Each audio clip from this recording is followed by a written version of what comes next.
saw a power tool, and unfortunately was careless enough for just a split second to amputate my left pinky and cut fairly, or shredded the pads of 3 other fingers. At that point, I was in a state of shock. Looked quickly for the finger, couldn't find it. Called to my fiance, who came, had the peace of mind to find the finger, put it on ice, and bring me to Brigham Hospital, where I was stabilized and transferred via ambulance to Rhode Island Hospital. The main impetus for me to put it back on was to be able to play the bass, which I do professionally. The upright bass, which is a very large scaled instrument, requires the use of really all your fingers, but in particular your pointer and pinky finger. So without that last 3/4 of an inch of my left pinky finger, I wouldn't have been able to play the upright bass, and that was really the driving force for me. It was going to be a possibly career-saving operation, so we don't think twice about that. So we move with the expediency that you don't see in the operating room very often. It's kind of almost like a life and death deal for us, because time is of the essence. And he was very stable. Go right to the operating room and look at the part. The part looks like it's been fairly cleanly cut off by a power tool, and it was a go. So it's a microsurgical operation where you're using the most high tech that technology has to offer.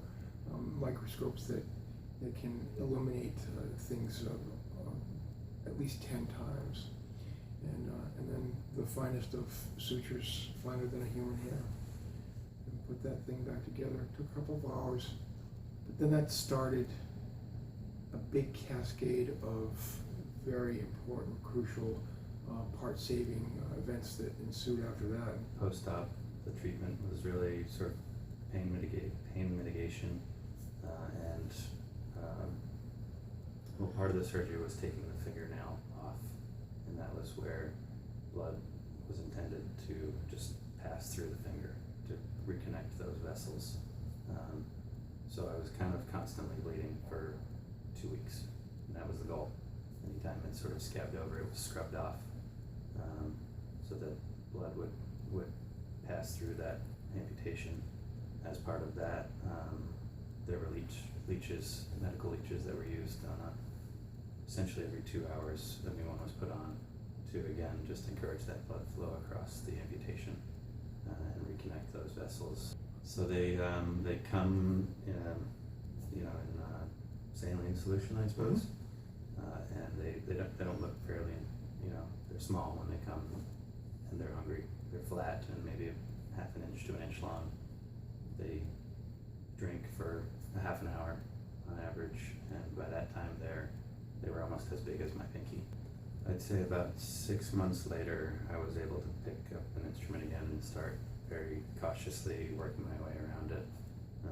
Started on the guitar and kind of built my hand strength up to the electric bass, and then finally made the leap to the upright bass. And remarkably, the functionality of the hand is everything I could have asked for. I almost don't even notice the difference.